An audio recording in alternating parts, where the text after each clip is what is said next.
Bellatores Eternum, vivunt in Gloria!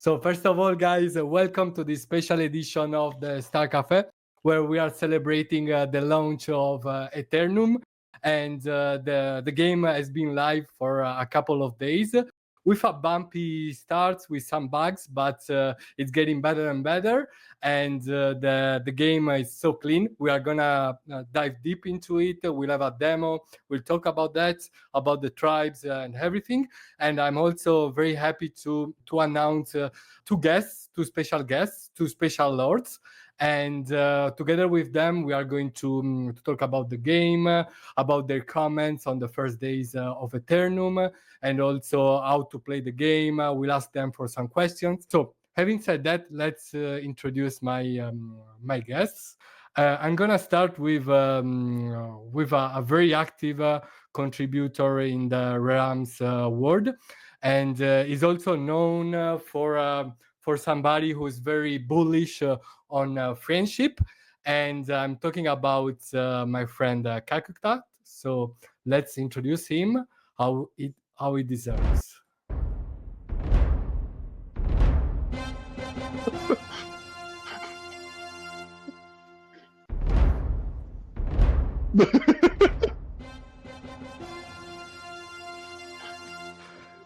Hello, my friend. How are you? Beautiful. Hello, I'm good, thank you. I'm better now after I've never had an intro with such musical flavor. I love it. Yeah, I'm glad you like it. Just like we are improvising a lot, but yeah, we're gonna have fun this evening. This is the goal of this live. And yeah, so let's introduce the other guest. He's also a very active contributor in the Realms Autonomous World ecosystem. Is considered one of the best medieval comedians in town. And I'm talking about my friend Cumberlord, sorry. Good morning, fellow lords! It is I, Lord Cumberlord. Welcome to the live, Lord Cumberlord. So what are your first impressions about these 2 days? So the launch. Yeah, so I mean, it's been good and bad. So essentially, we broke the game because we had way more people than we expected.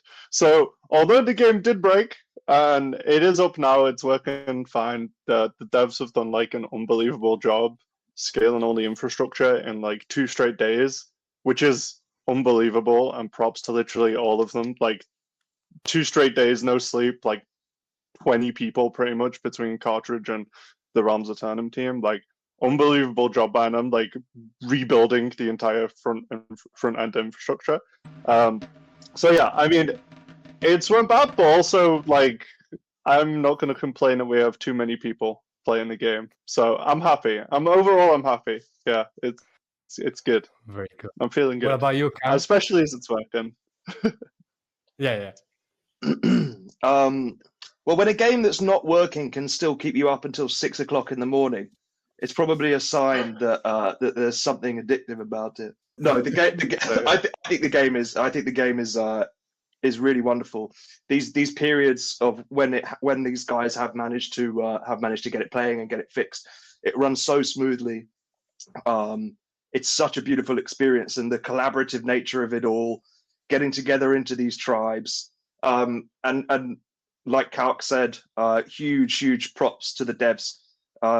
We're sort of lucky enough to get to sit in sometimes into the dev channels. And I was describing it yesterday to someone. It's like sitting in the control room of like a rocket launch and just hearing like stuff that I have absolutely no idea what anyone's talking about, and just picking like bits of it, and just the level of focus. Oh, sorry, I've just got to pause my Obsidian production. I'll be right back. And also I would like to say some impressions that I had during these days. Obviously, the first hours were very chaotic when the game just freezed a bit, and it was the home page was loading forever, and it would take a very long time to get into the game. But as you know, as the day progressed, also things improved, and I had a look also at the structure of the game. Obviously, it's normal also to compare it to other similar games like Age of Empire, games that I played with years and years ago, and the structure is very interesting, also very unique as well. And then there's also this on-chain element that suits crypto natives very well. And yeah, so maybe Calcutat, for those who don't know the game very well, who are listening about Eternum for the first time, would you sum up what Eternum is? And at the same time, I'm gonna share the documents, the docs of the homepage. Yeah, so I think very simply put, it's a massively multiplayer on-chain game, very similar to, as you already noted, like Civilization-style strategy games. It's a very heavy strategy game, essentially, between thousands of people, all at once, all with immutable contracts and like a level of trust there. So once the game starts, everyone starts on the same field, and it goes, and it will go with or without the developers.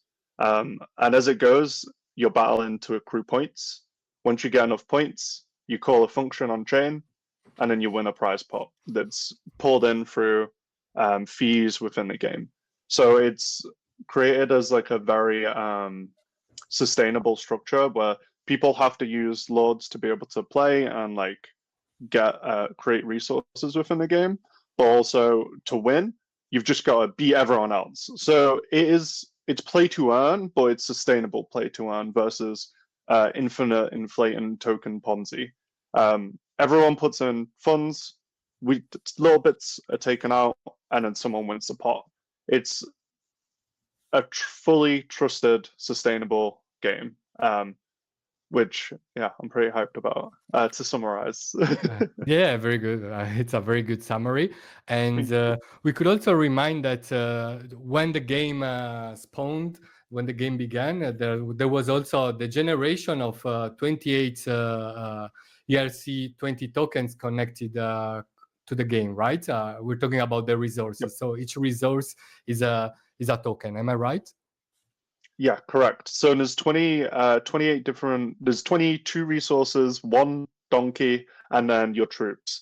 And because this is a fully on-chain game, and when I say fully on-chain game, I mean every single thing that you are looking on screen right now is in some way noted on-chain through the game state being like on-chain, or your movements being on-chain, or the assets being actual assets, which is to this scale never been done before ever.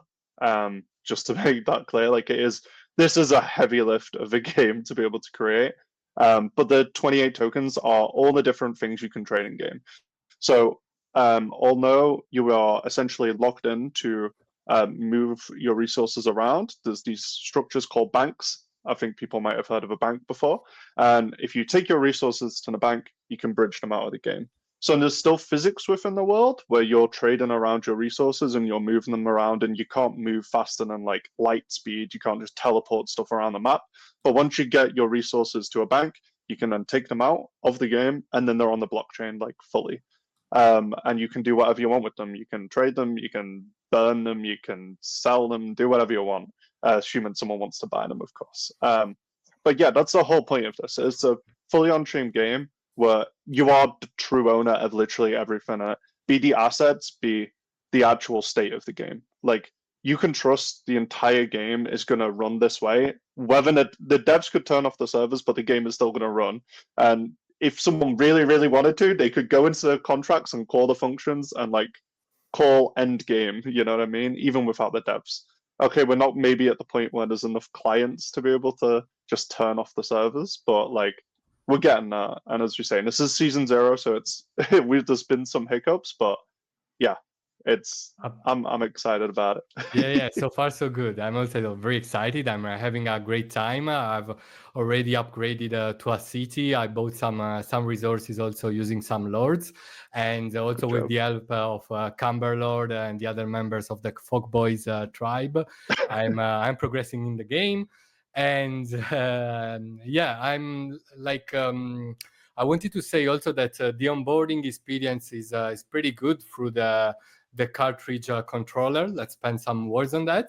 And so the cartridge controller is a wallet that that leverages account abstraction and the game sessions, right? And it is very smooth. So you simply you can create a controller in a very easy way. And then you would also use your mobile phone as a sort of validator to validate the transactions as an authenticator, right? And I really like the cartridge experience. What do you think? Yeah, I mean, to be honest, I am definitely biased, but I think the cartridge controller is, if it's not already, it's going to be the best UX game controller, especially connected to crypto, like in the world. Like with session keys and as you already noted, account abstraction, you pretty much all you're gonna have to do is scan, I don't know, your face if you got Face ID, whatever it may be, or your fingerprint, or use your Google Cloud session keys, passkeys. Log in within half an instant. It will pick up all your information, and then you just play the game. Like it's the user onboarding flow is like world class. And then once you get in the game, you essentially pre-sign a set of approvals, and then the controller can act and play the game. And then all you have to do is like you scan your little form or whatever, you press approve, and then you just play a game like a Web 2 experience. And if anyone's listening to this like and doubts it, like literally just try and play Eternum. I will send you a season pass. Like I promise you I will. Literally just try it. Once you've approved, you will not notice that you're playing a crypto game. But then for me, which was kind of crazy because we've been trying to, like, this has been the vision for like 3 years, is midway through playing the game, I completely forgot that this was like, wait a second, this is a fully on-chain crypto game where like all assets are meaningful and they all have some type of relative value. And I'm playing it like I would like StarCraft or something, which sounds insane. And if you've seen this like 2 years ago, everyone's brains would have just imploded, and I still think they should today. But yeah, big crazy Cartridge. Yeah. That's it's cool. so well put, Calc, and I can speak to it as well. Oh wait, hang on a second. Yeah, sorry, no worries. No, I just make sure we hear that out. Yeah, I can speak to it from the perspective of non-crypto natives as well, because I was recently out in Nashville celebrating the launch of Blob Arena who partnered with the Armored MMA, and they also have the cartridge controller implemented, and we were able to onboard hundreds of people at their event using the cartridge controller without even telling 90% of them that it was a crypto game at all. We just had the QR code there. We like scan the QR code into the game, put a name in there, and use your passkeys, and then they were playing the game instantly through that. So the fact that we could do that without most of them even knowing, and not only a crypto game but a fully on-chain game, like to Calc's point, I mean it's really sort of next generation experience and amazing where we're at now. I was staring quite intently at the map there for two reasons. One, I noticed yesterday that it really reminds me of that picture that you see from above Burning Man, where the like city sort of like it just develops in the desert for that short period of time, and the way that the realm spawn like that and has these like alleyways through it and stuff. It's like a much more terrifying place, but but sort of is reminiscent of that. But also, what I hadn't noticed is I haven't been paying attention to the center of the map, and that's where the bank is. It looks like there might be some people making a play for the bank, so we better speed this thing along, eh? So what's the role of the bank in the game, Cumberlord?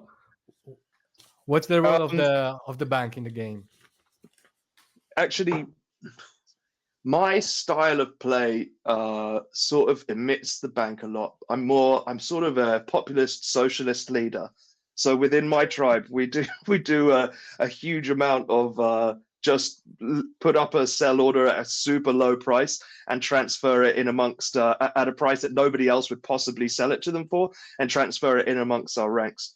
I think that this season is particularly, the dynamics are a little bit different because there is a prize pool that is external to the actual lords that are sort of like internalized within the game. There's sort of a little bit of like different ways that people might go about playing the game. So for that reason, like even if I lose lords playing the game, I might therefore win off the back of the prize pool in this. Calc, I think, would be better positioned to describe exactly the sort of the more technical aspect or side of how the bank works and its role. I'm not even good with like IRL banks and what they really mean, so probably leave it to Cal. I think maybe just the best way to put it is it's like the heart of the game. It's straight, as you can see, it's straight in the middle of the map. It's when those like little free pincer movements are going on. It's like straight in the middle of the map, and essentially it's where the AMM and order the order book isn't there.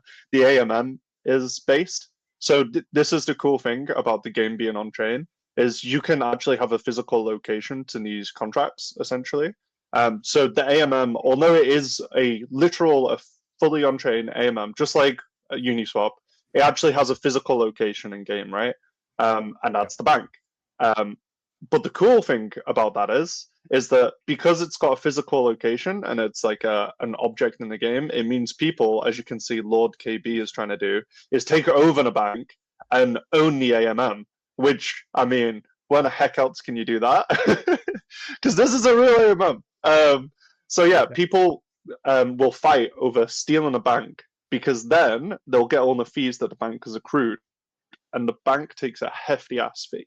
So when you're playing the game, there's essentially, once it starts, everyone will trade resources out of the bank to, at the start to like get the flywheel going, and the bank will get a ton of fees. So over the first couple of days, essentially the biggest bounty is taking the bank, because it's got tons and tons of fees in there. And also when you own it, when people can still trade in that AMM, and people can still LP and whatever, but it'll still be accruing fees. So as you own whoever owns the bank will just accrue fees in perpetuity as long as they own it, which is, again, another insane feature that you can only get in on-chain games. Yeah.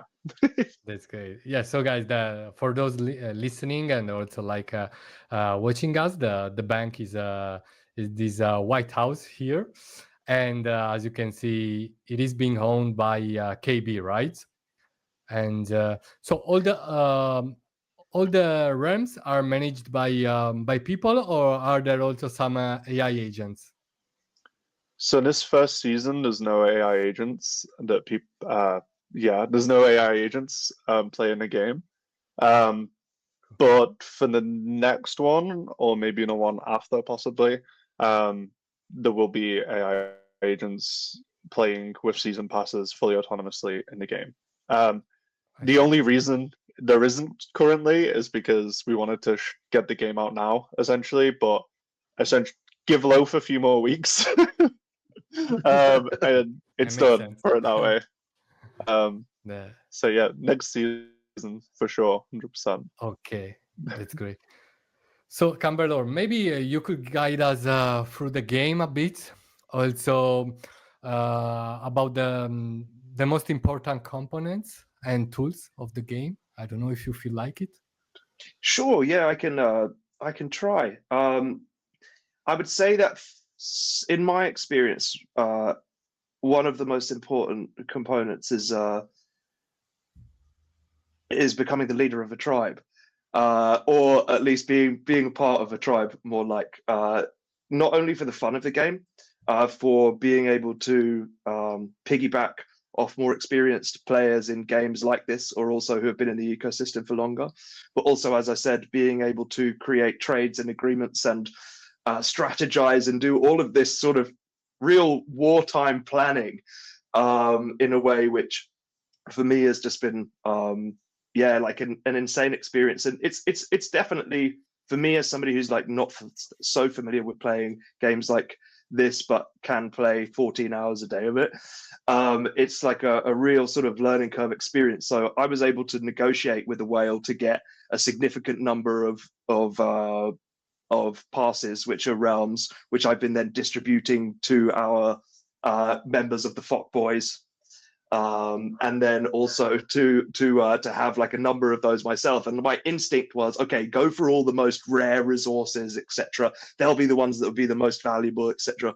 And not really having a strategy in play about like the fact that the game happens in stages. There really is like a early game, mid game, late game. And so I immediately put up a few realms and started making ignium, producing ignium and a deep crystal, these really rare resources which are needed in the mid and late stage game to be able to get your victory points. But until you've sort of expanded your realm and put more workers' huts so that you can increase production, and put storehouses so that you can increase the number of resources that you can store in your realms, you're not able to sort of even get to a stage at which you can have a really tight and wide flowing production, resource production line going. So yeah, I guess if I tried to start at the beginning, or where you are now, this is your realm, right? So we're currently in Socopa, and if you want to try and say all 8,000 odd of the names in realms, that would be maybe another definitely a comedy a comedy episode. But you start in here, and you very successfully have managed to upgrade your original realm into a city. So when you first arrived, it was the central hex with 6 hexes around it, all of which you can build on, and you land in the game. There are quests that take you through the first initial stages, which teach you, or encourage you, okay, go get yourself a farm and some wheat, which are, fish and wheat are absolutely essential items to the production of everything, as well as to your army's movements, etc. They need feeding to keep their stamina up and keep them going. So it'll do that, and then it takes you through other quests, such as how to build an army, how to build your first other resource building. And you'll see here, actually, if you go to the buildings, buildings, no worries. Sure, here, and click on resources, then you can see that each realm basically has a different combination of resources. So some might only have one, so these would be some of the more common realms. And then some might have, I think up to 7 might be the maximum that exist on a single realm. And whatever resources exist, I guess, within the ground beneath your realm are what you can mine and produce, and then become part of your production chain. Now, each resource itself to produce. So if you hover over the eye there on ironwood, for example, if I build an ironwood building, the little eye in the bottom right corner of it, the yellow one? Here, this one. No, over just as you were. Okay. Before, you see in the bottom right of the image of ironwood, there's a little yellow eye. Sure.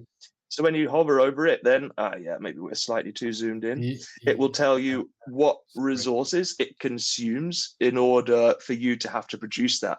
So at that stage, it starts to become really complex. It's like, oh, great, I'm going to produce some ironwood. Oh, shit, I need stone and I need coal, and I don't have that on this realm. I do have another realm that has coal. So I'm going to produce the coal there to send over here.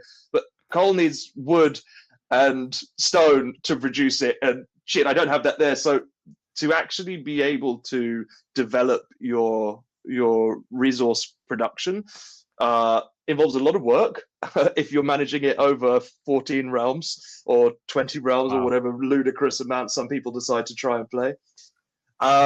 You need to, establish diplomacy and work together with your tribespeople to be able to do that. Alternatively, there are ways to play the game where somebody like, for example, Dark Lord Grug, who has some great wonder realms, and wonders are where you can produce donkeys, which if the bank is the heart, then I guess donkeys are the capillaries and the blood vessels of the game. Grug has decided, I don't have that much time, but I'm just going to sit on my 5 realms and just produce a shit ton of donkeys and dominate the donkey market. And donkeys are sell at a kind of a premium. So Grug could end up walking away from this game without really doing any of this slog and going into battle and fighting and having wars, long wars of attrition with people. Grug can just sit comfy with his feet up, drinking a limoncello and producing donkeys, and might walk out of the game with, you know, many thousands of lords just from being the donkey merchant. So there's sort of like many metas by which So there are many metas through which the game can be played, and we're sort of seeing that unravel or unveil itself among, you know, we've got some very competitive guilds playing this game, and then you've got like loud people like me who have managed to put together a guild at the last minute, and everyone sort of has their different strengths, and are choosing to play the game in different ways, and you know, to Calc's point, once this game is launched, actually we don't know what the outcomes are going to be, how people are going to play the game, what's going to be, we don't know it, let alone the winner, what's going to be like an interesting dynamic that's going to evolve in the game which nobody thought about. One thing we could say, which was started off chain, was Lord Crumpy, who is a very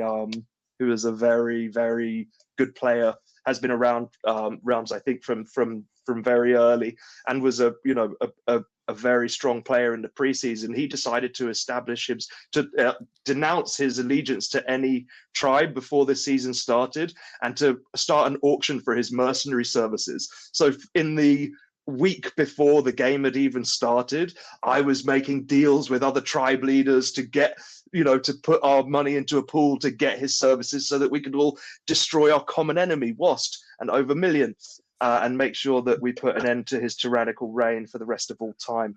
And where does this rivalry with Wast come from?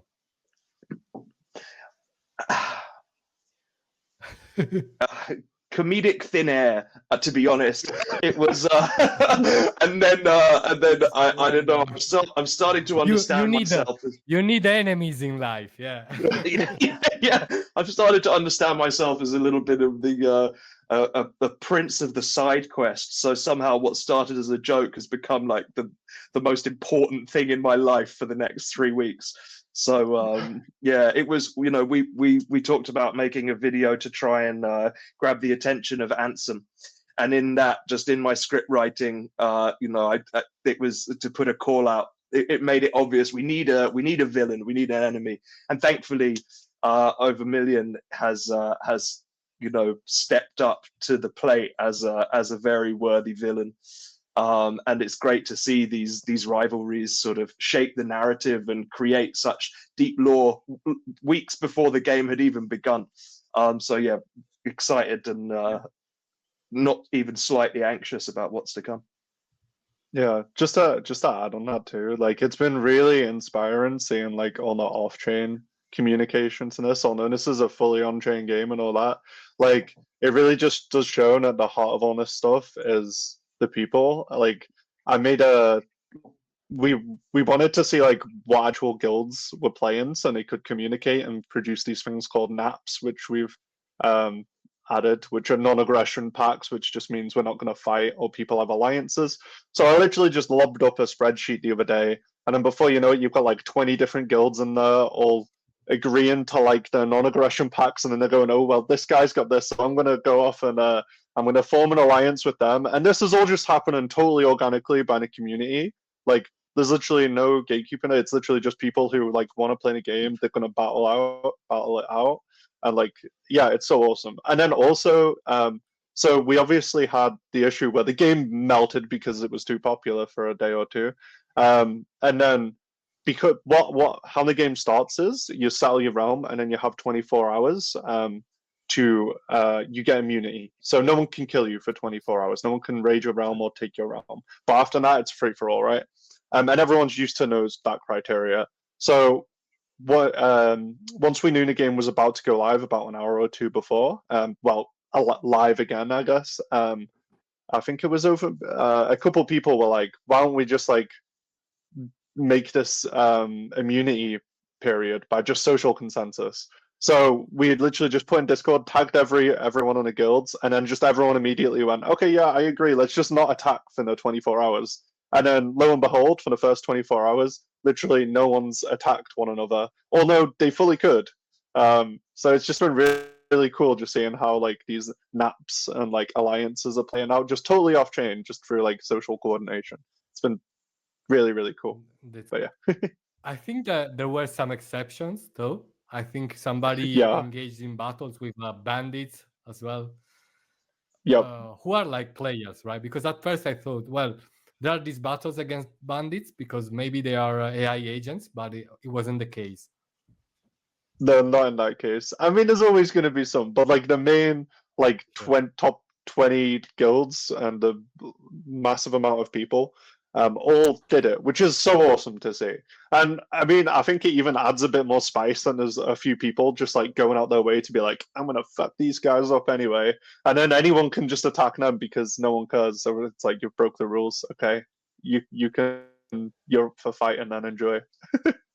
That's one of the great things about this is like, you know, there's quite a few people, and myself, I felt it, you know, thinking, oh, you know, some people, there was this sense that like some people had sort of like got stuck in the world and some of us were stuck outside of the world during this thing, which I found really like almost a bit like interstellar, like it was quite weird for me to get my head around that. But then some of the people were able to make like a little bit of progression. Some people were a little bit worried about how much they could advance in the game. But the way that this game is built is like, well, if they are, then it's up to us to form alliances to go and fuck them up and scumper their plans, and we have to adjust so like that this somehow these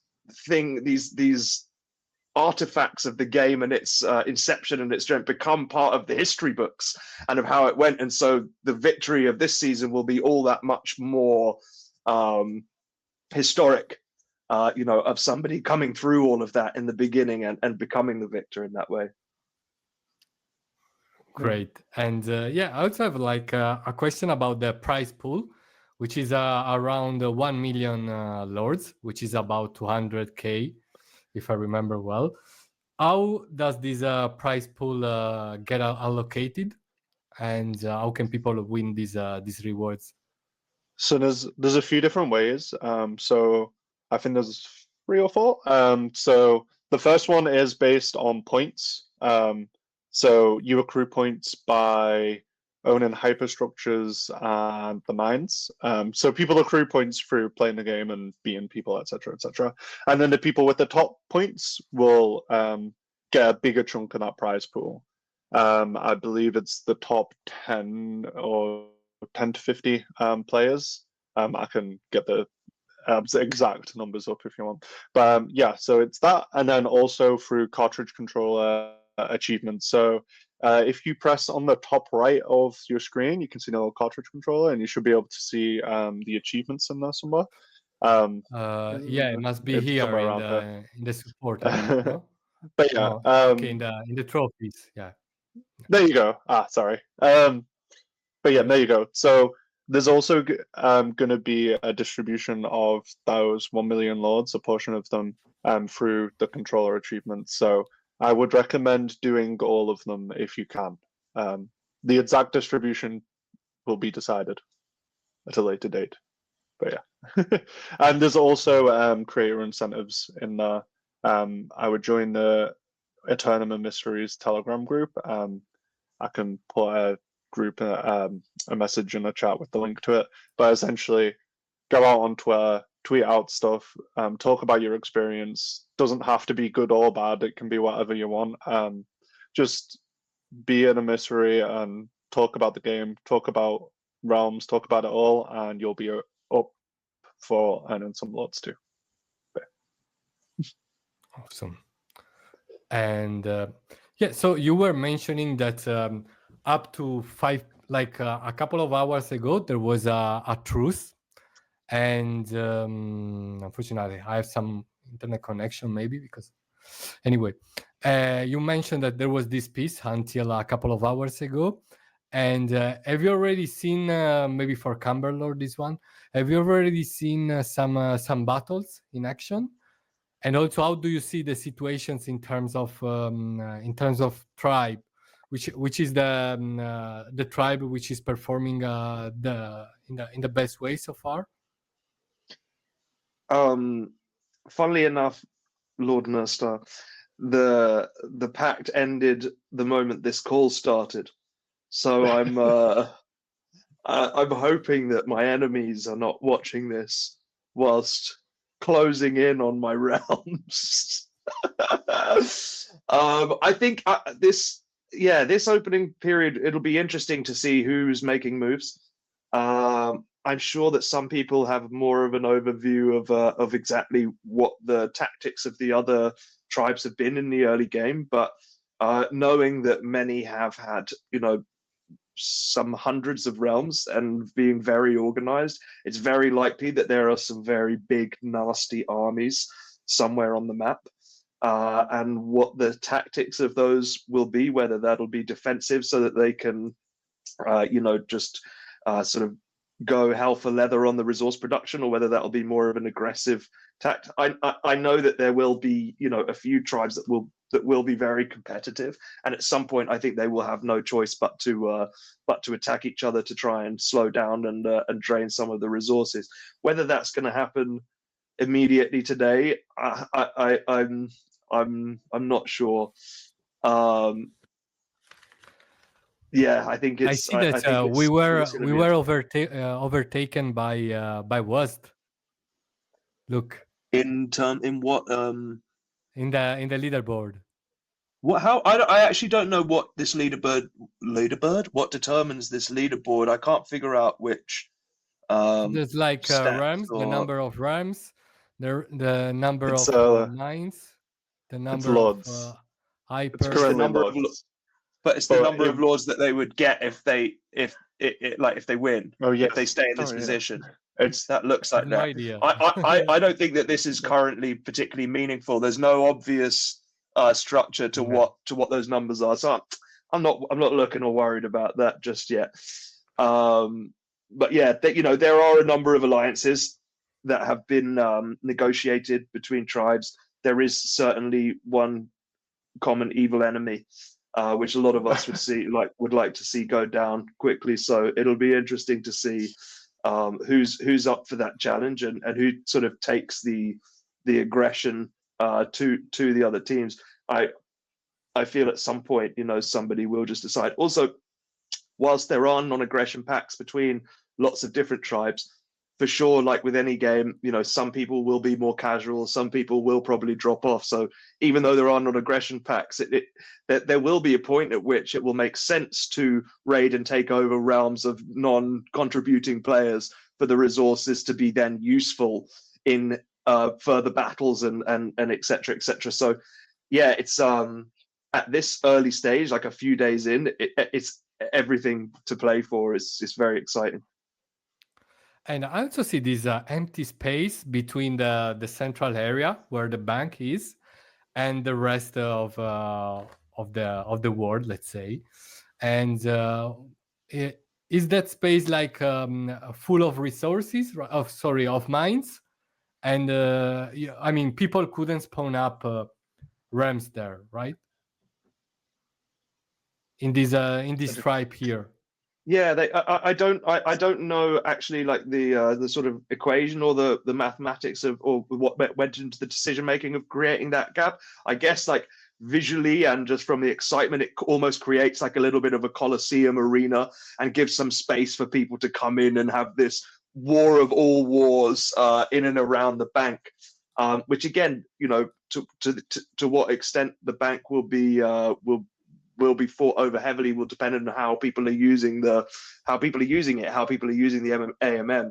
If it becomes very lucrative, then I'm sure we'll see many tribes will make a play for it. So yeah, it definitely points all the attention into that central focal area, but then also maybe distracts a little bit from what's happening in the outside as well. So yeah. And these yellow shields represent that there is a battle ongoing, right? I think the yellow shield is actually the wonders that have spawned. Ah, okay.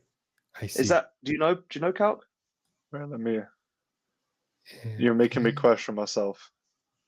Not Let me check my intentionally. one down. Now I'm questioning myself. Oh, you've got a wonder. Interesting. No, definitely don't. Don't know what you're on about. No, it's a ball. Yeah, it's a ball. It's a I ball, was gonna it's a say, ball. Oh, it's yeah, a it's a battle. ball. Yeah. Oh gosh. I was like, wait a second. Okay, that's on Are a you- mind for now. Okay, very well, very well. Is this yours? No. This is Where are we? Lord right KB. now? And Balthazar, I can see his little ship up there. Balthazar is one to watch. Balthazar was my mortal enemy in the last season, but he's an Was he? incredibly quiet, sneaky lord. So I'm definitely not writing him off. Although for now he's pitching himself as the peaceful tribe. Don't be fooled by his quietness. There is So you nothing warned, peaceful about Balthazar. Balthazar. Balthazar, you warned. Very cool. So speaking about resources, which are the resources that you think played the most important role in the game? We mentioned the donkeys. Why are donkeys so important? Do you want to answer that one? I think you have a better grasp. Don't mind. Donkeys are important because to transport donkeys are the means of transport for all the resources.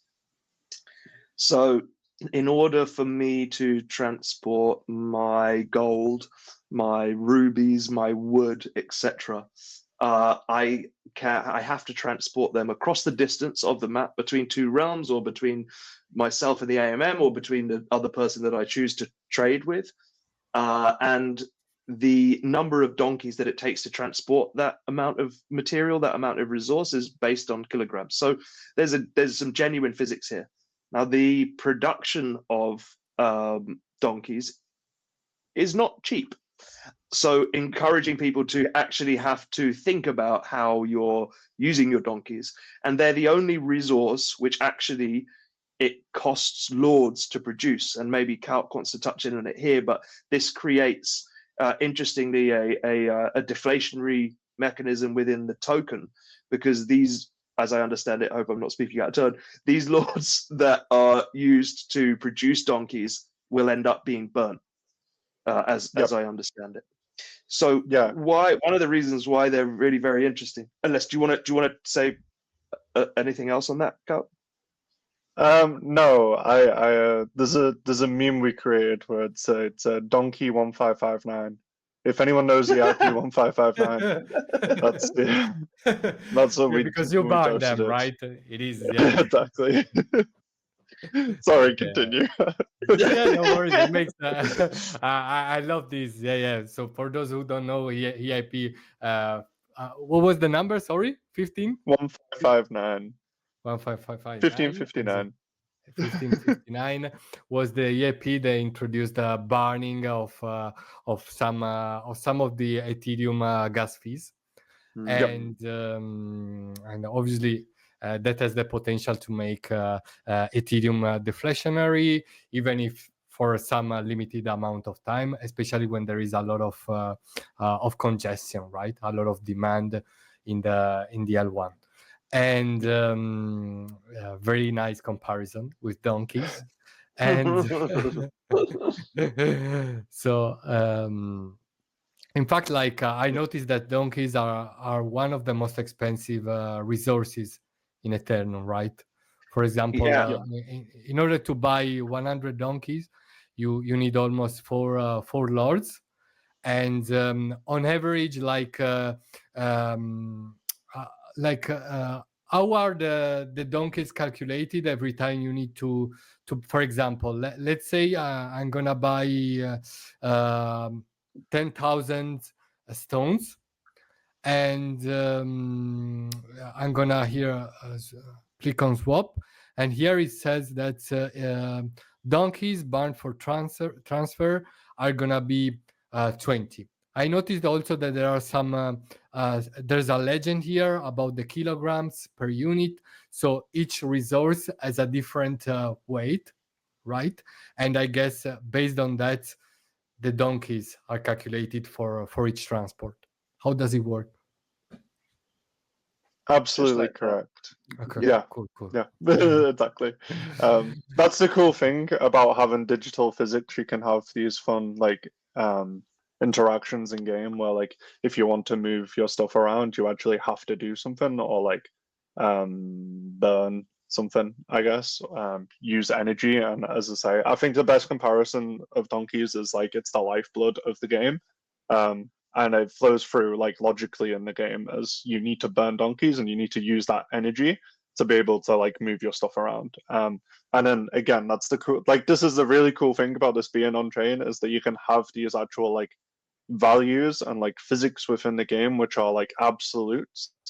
And then the game plays out as such. It's And as I'm playing the game, I noticed that at this early stage of Eternum, there are some resources that are barely needed, such as like these ones in the bottom, Dragonite. I don't know like the complete name here, like Dragonite, something Dragonhide. like that. Dragonhide. Right? Yeah. Dragonite. Okay. Mithril, Adamant. Yeah, let me see. Adamantine, alchemical silver, twilight crystal, true ice, ethereal silica, ignium, deep crystal, etc., etc. Ruby, sapphire, diamonds, hardwood. So these are not very needed at this stage of the game. When will they be needed, Cumberlord? At the stage at which people start to build hyperstructures. So the phase of the game that we're currently in is sort of start your resource chain, expand your realm, establish your tribe, and explore the map. And we're exploring the map. You'll discover fragment mines where you can find ancient fragments, and a certain number of ancient fragments are needed in order to establish the building of a hyperstructure. And hyperstructures are what's needed to give victory points, which eventually someone with the correct amount of victory points will be able to end the game. So the hyperstructure requires a certain amount of all of those resources. So once we get into that next phase, that's whereby the production of those more complex or rarer resources will come into play. Very interesting. Thanks a lot for the clarification. And I've never got to that stage yet, by the way, so I'm really excited to actually get to that on the next one. I did something really stupid. I guess nobody has built an hyperstructure yet. Not in this season. That again, that's something really interesting. Like, what are the tactics going on behind the scenes now to wonder how quickly, like, how many resources has somebody started stockpiling? How well organized really are some of these tribes? And how quickly will a hyperstructure go up and be completed off the back of that? It's it's a very ripe moment in the game now. So you're also saying that in order to keep an hyperstructure in good health, you need the collaboration of all the tribe, right?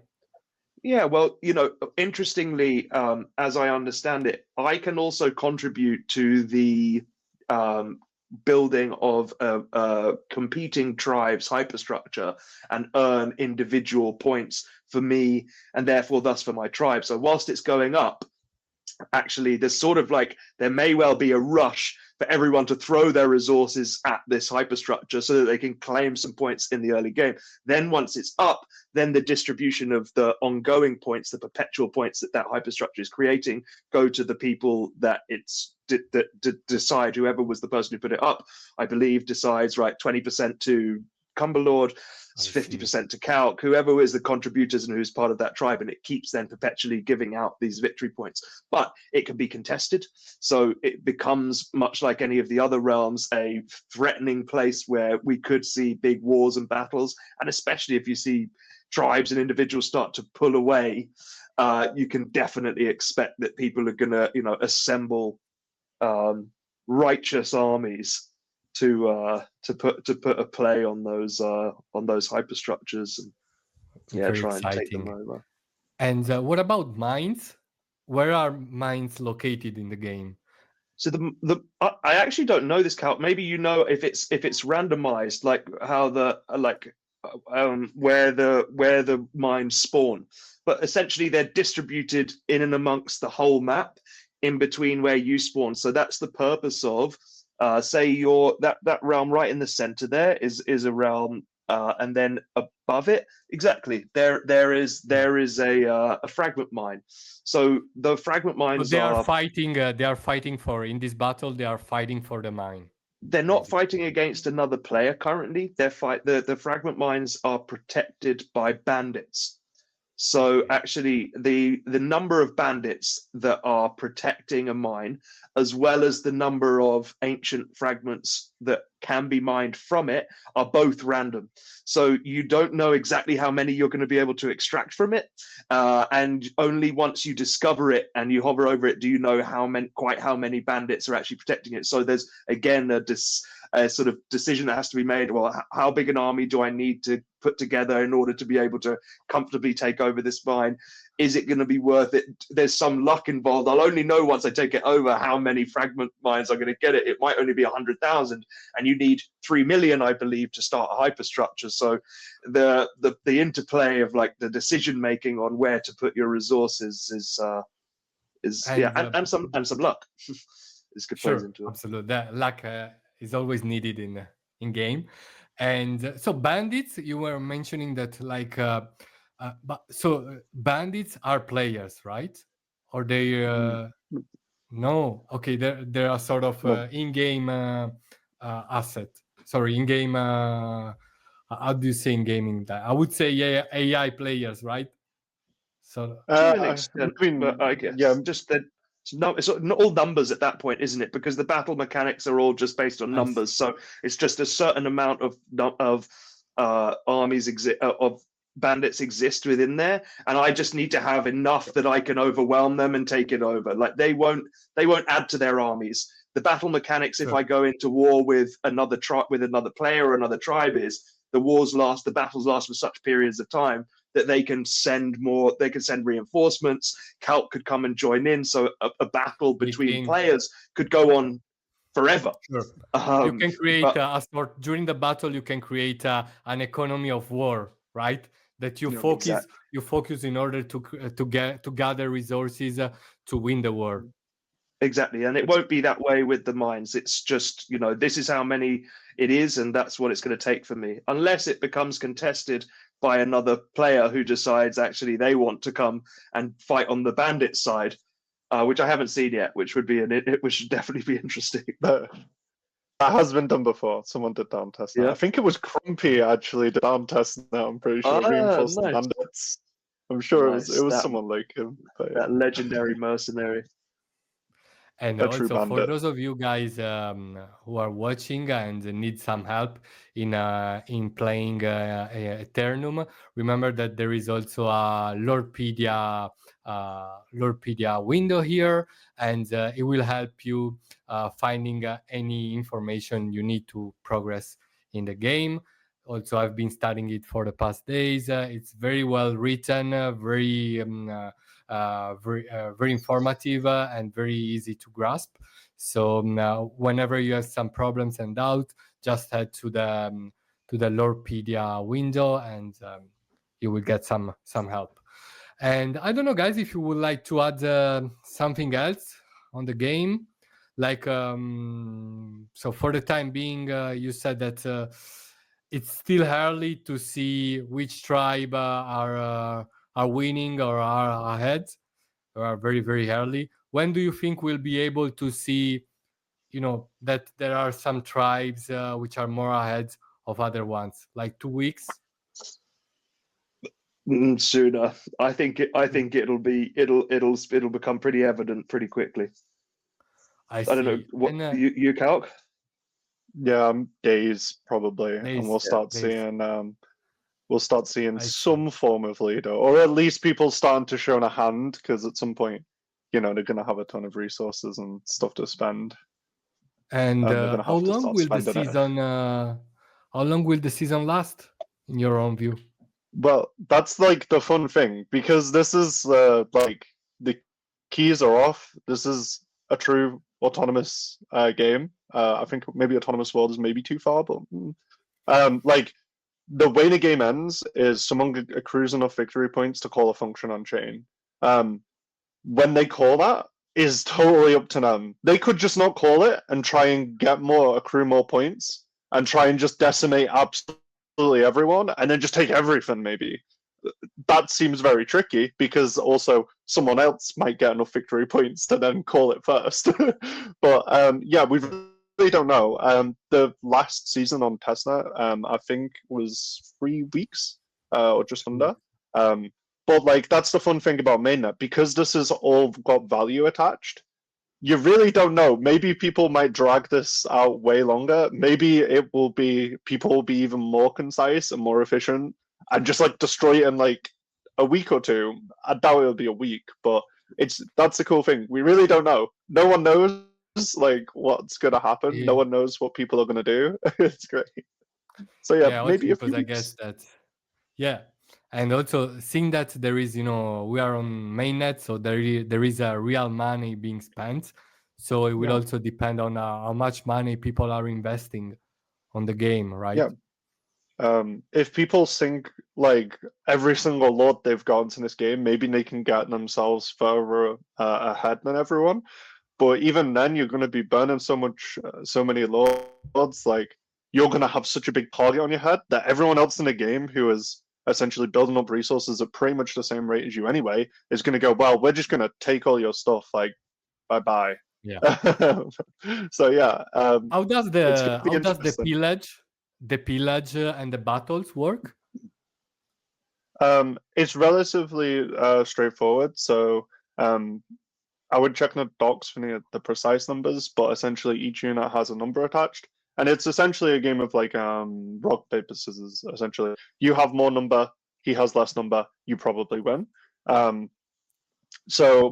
that's I think the real interplay isn't necessarily that component. It's the fact that people can add more or less units to the play. So most tribes, everyone's pretty much in a tribe, right? So they're in a big group of people. And if someone's taken a really high impact realm, say a Wonder or like a Dragonhide realm, which are these really high value realms, a guild will not want someone to take that, but everyone will want to take that. So someone might, just have the edge on a battle, and it'll last a long duration of time. Someone's going to come in and be like, no, I'm adding some troops to our side. You ain't taking that because that's too much of an advantage. And it's just going to be that social interplay. I think it's realistically just a super social strategy game. So yeah. Yeah, and summarize. there's also a window. Yeah, there are some swords in the background, and we're talking about battles. Yeah, like also the war drums here. Does get you going, doesn't it? Yeah. I feel like we're all getting to live out our dream through this game. So there's also like another sound is this one. Why would you not want to fight for what you believe in? Why would you not want to fight for what you believe in? Why would you not? Yeah, and I think that's majestic. And yeah, I was saying that there is this window where you can simulate both battles and pillages, right? Which is this one. And so obviously, if you're attacking another realms, another army, you will need on average more soldiers to win, right? Yes, you will. Yeah, correct. The actual combat mechanism isn't that complicated. As I say, I think the real benefit or like value of it is like the kind of like poker game that you're playing with the opponent of like, I might go and buy a load of units if I want this, and then I'm gonna crush you, or maybe I'm just gonna fold, let you have it. It doesn't matter. It's really like a call and bluff type situation. you can start a fight with like any amount of units. If you throw in one unit, the battle's going to last 2 seconds. They're just going to chop his head off, and the game's over. But if you put in a relatively small amount of units, even an amount that will lose, you can still put them in and slowly, add in and like have this little meta play of like, is he gonna try and kill me? And then maybe you'll get that person to pull in more units from their other realms, distracting them, and then you go kill their other realm. You really don't know. It's all that like social mechanic for me, which makes it interesting. Also because during the battle you can add soldiers, right? Yeah. So I know, no? Yeah, if someone overcommits and then puts way too many soldiers to defend it, then all their other realms now doesn't have any soldiers. And then maybe that person just goes and takes the other realms, and the more soldiers that are in a fight, the longer the battle happens. So, someone overcommits, then you're just going to go off and go, well, you've been a bozo there, mate. I'm going to go take your other realms, and you can sit on that for 3 days. Have fun. So what happened, for example, when my realm got captured? I won't be able to play the game anymore. Correct. They win. Transferred to the other person. Along with all your resources, all of your lords, everything that's in that realm at that time. But I don't know if I didn't hear it or if it was mentioned, but if you attack a realm, assuming that you have at least a certain low number of defensive army, I believe it's an 8-hour siege period. So this is like before the battle actually begins. And during that time, let's say if I decide, well, I don't want to take on this battle, actually, I'm going to give it to them. You then have that time to extract as many resources as you can, transfer them to other realms, move some of you, like distribute some of your military across different armies, because your armies as well will become allied to their new leader. So if you had three attacking armies as part of that realm, but they're off exploring or fighting other battles, and then the defensive army loses, as soon as a defensive army loses, those armies belong to and are allied to their new lord. I see. So yeah, it's a beautifully complex game, and you can see that many years of work has been put into the gameplay and the mechanics of this, so that it's not just a game for everyone to get involved and think is cool. It's a game for the seasons. How many realms do you think you should start playing with? For example, I only have one, so I'd better get another couple, right? You're probably best to recommend. I would say a couple. I mean, it depends if you have a realm with like multiple resources. So if you have like stone, wood, stone, wood, coal, or something like that, you can really like get the flywheel going of production on your realm really early. And maybe you only want to like dedicate that much time. Then like you're set with a realm like that. You're good. You can just play in a game, create your resources, build up your realm, have fun. Great. If you want to like no life this, it's probably worth getting a few more. I think if you're going past like 5 realms, you are like spending a good chunk of time here. If you're going past 10, you are like no life in this game. So yeah, I think like a couple is like more than manageable for like a short amount of time per day, like very easily. Yeah, definitely, I would say like 2 to 3 is a good dynamic to have to also like get to see the interplay of like transferring armies across, military across, how you can have like your own self-sustaining production within certain things. I think and totally manageable on a couple of hours, distributed across the day. The game can be as complex as you want it and time consuming as you want or have to give to it, I would say. So like we said with the many metas, it depends how you want to play this game. It's enjoyable in each meta and each way. So yeah, I'd say if you're out there and you want to come and get involved for the first time, reach out to the Lords of Realms Eternum, etc., through the socials, into the Discord, and someone will hold your hand initially, make sure you get a Game Pass, and as you show more and more interest in wanting to do more, for sure it will all open up to you. And some of us still have realms that we don't know what to do with, because we can't sort of, there's a sort of upper limit to the management. So interested players will be welcomed with open arms. And brought into the Can you fold. transfer our realm, which has already been settled, to another person? No. These are unsettled ones currently. They're still season passes. The way that I think you would go about that is I would remove a defensive army and allow the person to basically occupy and take it over in a non-aggressive way, and then they would become the lord of that realm. So I could do it that way if I was trying to strategically position the realms and give them to players later on. Could. Very cool. And speaking about realms, I just wanted to see how many comments we got, because unfortunately we didn't get any song, any poem about the game. But yeah, we're gonna reward Sister Spaghetti, the Alpha, Thomas, and Lord Bulbud, which is who are like the bulb. So who are getting each one realm, and I think one will be left over, which is the one sponsored by me, and I think I will be using it. Nice. Good. I guess, and I will be giving away the ones sponsored by Loot Realms and by Blob Arena.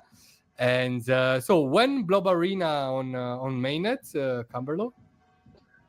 You'll have to ask Lord Grug for that. I think they've been those guys and another team working absolutely tirelessly to make a fully on-chain game as seamless as possible and open to a market like completely outside of this.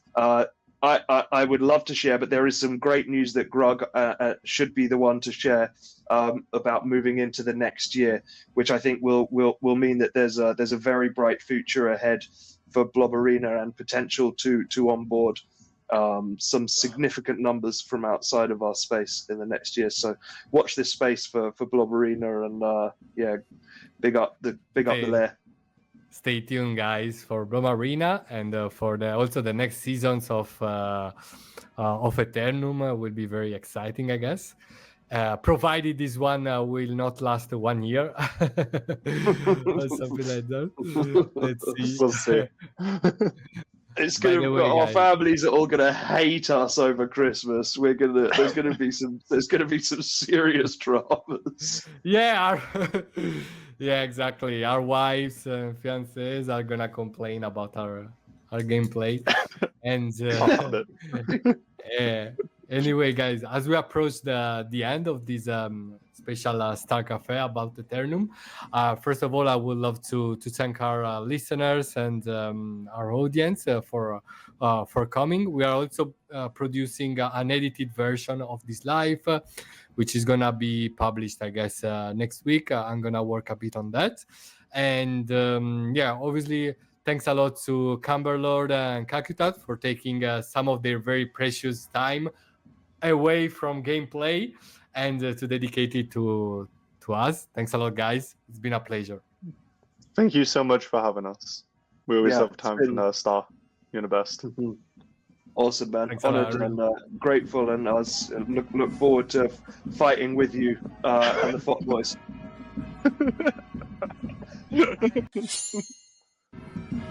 For Eternum. Finish it as we began it.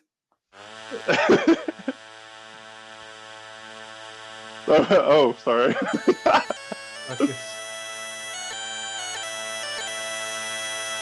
And I went to Eternum, and my donkeys abandoned. I went to the battlefield, and that's where I met me match. Lit him up and burnt his hair. That's the donkey patch.